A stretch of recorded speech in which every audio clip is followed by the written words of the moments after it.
ફેંકી દીધેલ, જે બાબતે ગુસ્સે થઈ અને પોલીસે જોડે ગંદી ગાળો બોલતા હતા બેન, અને એ બાબતે પોલીસે પણ ઉશ્કેરાઈ જઈને પોતે હાથ ઉગામે હતો. વિડીયો વાયરલ થયો છે. તે બાબતે તાત્કાલિક ધોરણે કડકમાં કડક કાર્યવાહી કરવામાં આવેલ છે. શું કાર્યવાહી કરવામાં આવે છે? કોની વિરુદ્ધમાં શું પગલાં લેવામાં આવ્યા છે?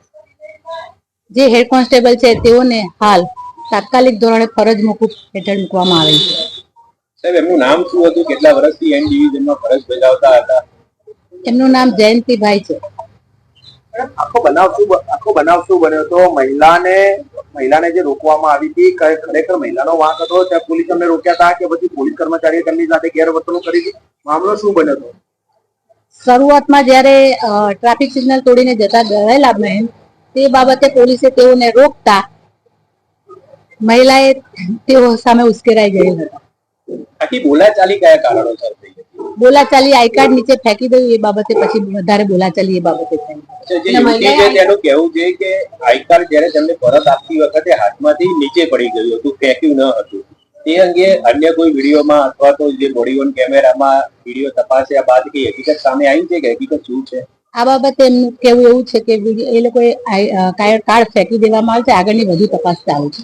યુવતી વિરુદ્ધમાં ટ્રાફિક કોન્સ્ટેબલ દ્વારા કોઈ ફરિયાદ દાખલ કરવામાં આવી છે કે? આ બાબતે તેઓ વિરુદ્ધ ટ્રાફિકમાં અડચણરૂપનો ગુનો પણ દાખલ કરવામાં આવ્યો છે. મહિલા અગાઉ કોઈ પોલીસ કર્મચારી આ સાથે આવું કરી ચૂકી હોય તેવું કઈ ખરું? કારણ કે પોલીસ વિભાગમાં ગણગણાટ છે કે આ મહિલાની આવી ટેવ છે, અગાઉ પણ ઘણા પોલીસ કર્મચારીઓ સાથે આ રીતે માથાકૂટ કરેલી છે.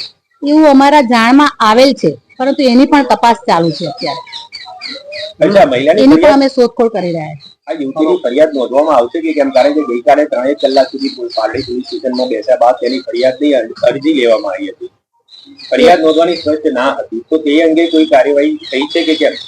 એ બાબતે હું આપને નહીં કહી શકું, કારણ કે એ બાબતે લોકલ પોલીસ સ્ટેશન હોય છે. લોકલ પોલીસ સ્ટેશન આપે અને ફરિયાદી ફરિયાદ કરવા જશે તો લોકલ પોલીસ સ્ટેશન લેશે પણ ફરિયાદ. સાહેબ, એક તરફ મહિલાઓની સુરક્ષા માટે અનેક કાર્યક્રમો કરવામાં આવી રહ્યા છે. છેલ્લા 1 મહિનાની અંદર ક્રાઇમ બ્રાન્ચ મહિલા સેલે એક ડ્રાઈવ યોજી હતી, મહિલાઓ સુરક્ષાનો અનુભવ કરે તે માટે. બીજી તરફ એક પોલીસ હેડ કોન્સ્ટેબલ દ્વારા આ પ્રકારનું વર્તન, આખી ઘટનાને આપ કઈ રીતે જોઈ રહ્યા છો? આમાં અમારા પોલીસ કોન્સ્ટેબલની થોડી ઘણી તો ભૂલ છે, એ બાબતે હું આપને કહીશ. કયા પ્રકારનું વર્તન પોલીસ દ્વારા પ્રજા સાથે કરવું આપ શું માની રહ્યા છો, સૂચન કરી રહ્યા છો? પોલીસે પ્રજા સાથે સારી રીતે બિહેવ કરવો જોઈએ, સારી રીતે વર્તવું જોઈએ, પ્રેમથી વર્તવું જોઈએ. કોઈ પણ મેટર હોય તો શાંતિથી સુલઝવાની કોશિશ કરવી જોઈએ.